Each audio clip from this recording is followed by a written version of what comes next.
All right, I'm going to reply to a comment we had on a video not long ago. The video was about pain and suffering and where it came from and how it originated with Adam and Eve and all of that good stuff. But I'm going to reply to this comment. I'm going to read it and I'm going to try to reply to it to the best of my ability. So here's the comment. So God didn't create all things? Weird. Did God decide what the punishment for eating of the fruit would be?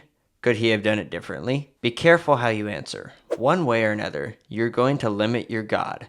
If you try twisting this into a his hands were tied scenario. If you want to go to free will as the excuse, consider all the times in the Bible he violates free will and ask yourself if there is free will in heaven. If there is, then it isn't impossible to create a world without suffering that includes free will. If you go with the greater good or higher purpose, you're still stuck with the same question if God could have done it otherwise.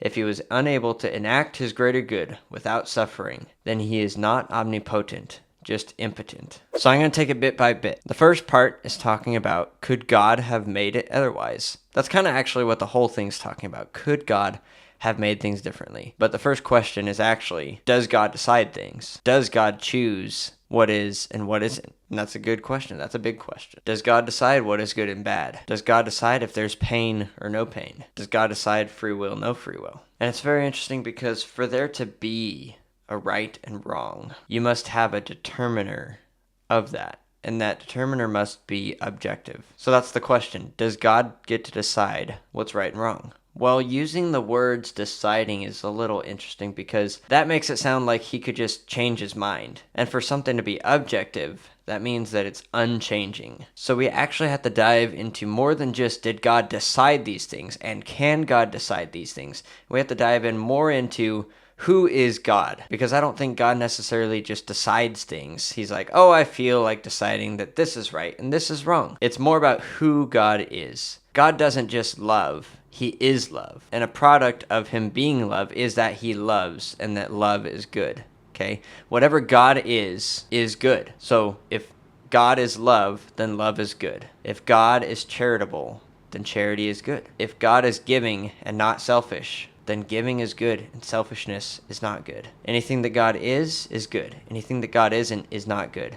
He doesn't just get to decide who he is. God is God.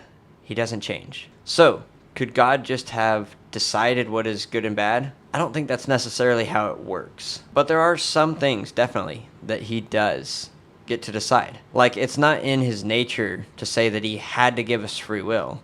God does choose, but that doesn't mean that he had to give us free will. Free will is basically just saying, do we want to align ourselves with who God is, or do we want to not? So God, having nobody above him, doesn't have free will to choose, because everything that he is good. Could God have made free will for us without there being suffering? And really, really good point. Whoever this person is, it is a deep thinker. But that's the thing. Are you going to go and chase truth to its conclusion? Because I don't think we can just end with this. But they came up with a good point of, well, heaven is going to have free will. He's not just going to take away our free will and no suffering. So why couldn't he just make heaven on earth? Why couldn't he just make no suffering here and us having free will? Why couldn't he do that? And that's because for there to be free will, there has to be a choice. For there to be a choice, there has to be consequences of that choice. Just like in the modern world, here in America where we're at, there are consequences for your choices. If you do wrong in the world, then you can be put in prison. You can have fines. Does that necessarily mean that all poor choices have immediate consequences? No. Or does that mean that all good choices have immediate rewards? No, it doesn't. But one thing that God is just. And for there to be justice, there must be consequences for actions. And there must be rewards for actions. But they might not be here on earth. So, could he make heaven on earth?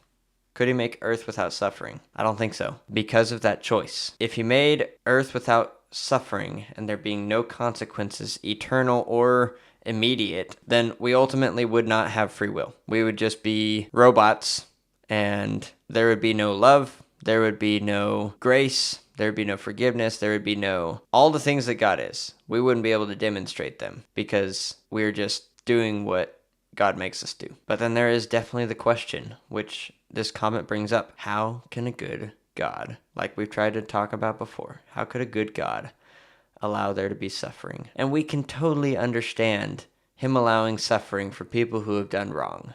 That's something that we can comprehend. Something that's a little bit harder to comprehend is how can he allow suffering for the people who haven't done wrong? For those children that are just totally ignorant. How can he allow suffering for them? If he can help them and have them not suffer, why doesn't he? And lots of people have talked about this for a long time and debated and debated and debated and debated. We know they're suffering, so we know that if God's real, then he must have gone with the free will one. But so that's the question. How does God then fit into it? How can God be good and allow suffering? And here's the thing. God would be a bad or evil or whatever you want to call him, God, if he allowed suffering and sat back with no suffering himself and just kind of watched it and didn't care. He decided to come and suffer alongside us. He both experienced the temporary suffering of this world, excruciating, by the way, on the cross, okay?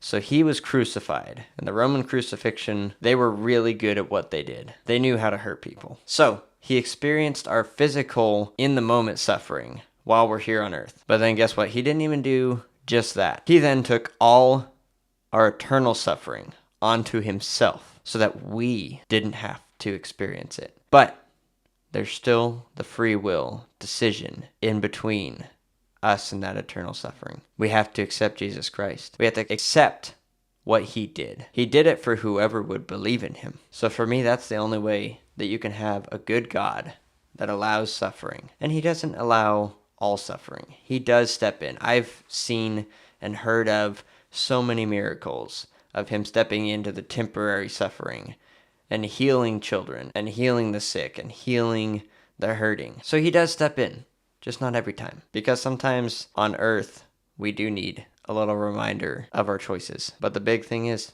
he stepped into it with us.